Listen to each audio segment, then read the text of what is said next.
It was Christmas of 1958, a time when families gathered, celebrated, and shared in the season's joy. But for the Martins, the holiday ended in a way no one could have imagined. A family of 5 gone without a trace. No answers, no closure, only questions that still echo through Oregon's history. In this episode of Seeking Answers, we dive into the mysterious and potentially almost solved case of the Martin family.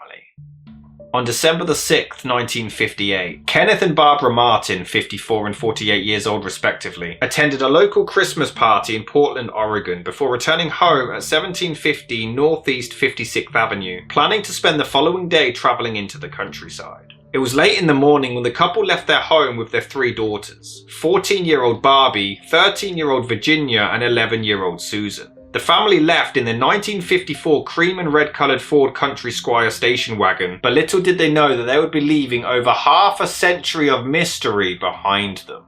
The Martins headed east into the Columbia River Gorge to collect some greenery for their Christmas decorations. They briefly stopped for gas in Cascade Locks, around 40 miles away from their home, with staff confirming that they continued their journey east without incident. Bar worker Clara York claimed to have then served them at the Paradise Snack Bar in Hood River 20 miles onwards, with other witnesses reporting seeing them around the north bank of the Columbia River in Washington state by the time nightfall arrived. It was on December the 9th when Kenneth failed to report to his work at the Eccles Electric Home Service Company. Barbie didn't show up to Grant High School, and nor Susan or Virginia appeared at Rose City School either. But that evening, Kenneth's boss Tyler officially reported the family as missing.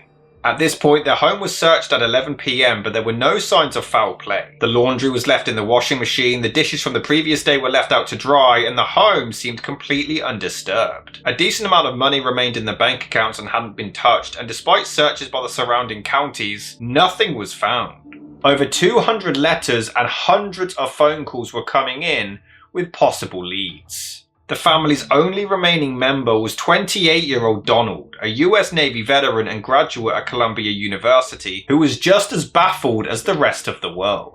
It didn't take long for a vehicle to be found in Cascade Locks, but it turned out to instead be a stolen white 1951 Chevrolet. However, despite it not being the car that they were looking for, investigators discovered a .38 Colt Commander handgun nearby, disposed of in some bushes covered in dried blood. The serial number of the gun was traced to a Meyer and Frank department store, which turned out to be one of many sporting goods items that Donald had been accused of stealing 2 years prior when he worked there.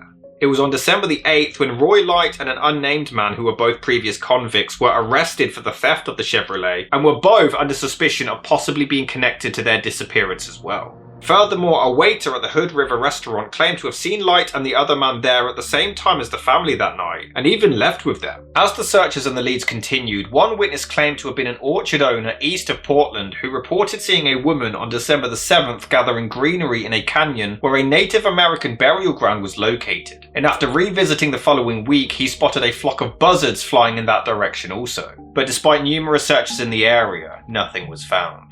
It was on December the 28th when a woman's glove was found nearby to where the stolen Chevrolet was discovered. The extended family admitted that this was similar to something that Barbara would have worn, but it couldn't be definitively identified.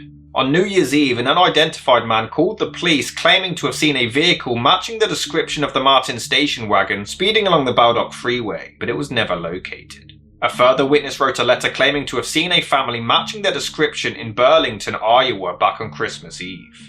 On January the 7th, 1959, a truck driver claimed to have seen a car matching their description in Billings, Montana with Oregon license plates. By February, the entire greater Portland metropolitan region as well as Mount Hood had all been searched, and finally, there seemed to be a lead. Some tyre tracks were found leading off a cliff near the Dalles which matched those of the family car. He also found some paint chips which were sent to the FBI for analysis and determined to have been the exact same paint used on the make and model of the Martins Ford station wagon. This led investigators to believe that the car had tragically plunged into the river. The United States Army Corps of Engineers lowered the level of the river by 5 feet in the lake behind Bonneville Dam, which was then searched by sonar technology, but nothing was found. It was on May the 1st, 1959 when a river drilling rig near the Dalles hooked onto something heavy on its anchor, but it sadly became dislodged and sank again before reaching the surface. The following morning during the early hours, a fisherman and his wife reported seeing what appeared to be two bodies floating downstream near Cascade Locks. It was on May the 3rd when one of the bodies was confirmed to have been Susan Martin near the north bank of the Columbia River near Camas, Washington, and the following day her daughter Virginia's body followed, being found near the Bonneville Dam. They were taken away for examination, and one technician noticed what appeared to be bullet holes in each of their heads. But despite this, for some reason this wasn't included in the official medical examiner's report, and the cause of death was ruled down to a drowning. Susan's clothing contained traces of metal, including aluminium, which is worth noting as this was directly opposite an aluminium smelting plant. It's believed that the drilling rig overturned the car, which actually dislodged the bodies before the car sank again, and that allowed them to float to the top.